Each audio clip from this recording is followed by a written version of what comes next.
সুপ্রিয় দর্শক শ্রোতা, আপনারা দেখছেন যে সোহরাওয়ার্দী উদ্যানে বাংলাদেশ ইসলামী ছাত্র শিবির তাদের সাইমন যে শিল্পী গোষ্ঠী কালচারাল ফেস্ট আয়োজন করছে, তারা হচ্ছে বিশাল একটা মানচিত্র তৈরি করছে। এই মানচিত্রে কোন কোন বিভাগ এবং জেলা জেলা ধরে ধরে কোথায় কে শহীদ হয়েছে সেটার একটা সুন্দর তারা করছে। আমরা প্রথম থেকে আপনাদের চট্টগ্রাম বিভাগ থেকে শুরু করেছি, আপনাদেরকে দেখাবো।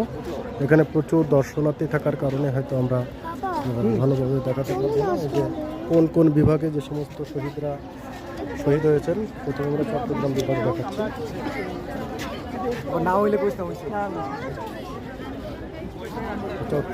চট্টগ্রাম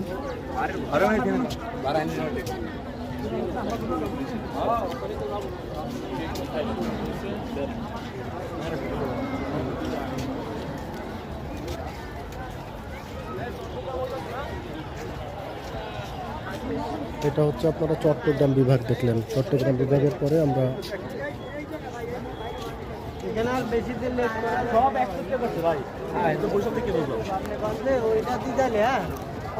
চট্টগ্রাম থেকে আমরা ঢাকাতে চলে এসেছি। আপনারা দেখেছেন যে এটা হচ্ছে ঢাকা শহর, ঢাকা বিভাগে এখানে নারায়ণগঞ্জ, মাদারীপুর, শেরপুর, ঢাকা, এই যে আমাদের নাহিদের ছবি, সমস্ত দৃশ্য কিন্তু তারা ধারণ করেছে। এবং এরপর আমরা ঢাকার পর ময়মনসিংহ বিভাগে বা সিলেটের দিকে চলে যাব। চট্টগ্রাম দেখলাম, ঢাকা দেখলাম। ঢাকার পরে যে সবচেয়ে ছোট যে শিশু আব্দুল আহাদ শহীদ হয়, সবচেয়ে কনিষ্ঠ শহীদ বলা হয় যাকে, শহীদ পঙ্কজ কুমার ধর। এটা হচ্ছে আমরা সিলেট, চট্টগ্রাম থেকে এখন সিলেট বিভাগে আসছি। সিলেট বিভাগে যারা শহীদ হয়েছেন সেই শহীদদের তালিকা এবং সুন্দর করে তারা চিত্রায়নের যে অপূর্ব কৌশলী এবং খুব সুন্দরভাবে তারা চিত্রায়িত করেছেন, ডিজাইন করেছেন।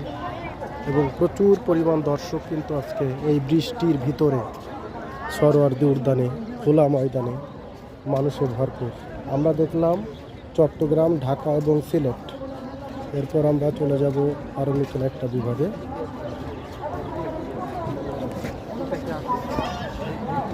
এই বৃষ্টির ভেতর কিন্তু প্রচুর দর্শনার্থী এখানে ভিড় করেছেন। আমরা এবার রংপুরে আসছি, যে রংপুরে আবু সাইদ শহীদ হয় প্রথম। এবং আবু সাইদ শহীদ হওয়ার পরে কিন্তু বাংলাদেশের মানচিত্র মানে পুরো পরিস্থিতি, কোটা আন্দোলন কিন্তু আর কোটাতে থাকে না। তারা বলে যে না, আমরা রক্তের উপর দিয়ে আর কোনো রাজনীতি করতে চাই না।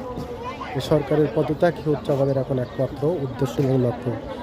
আমরা চট্টগ্রাম, ঢাকা, ময়মনসিংহের পর রংপুর দেখলাম। রংপুরের পরে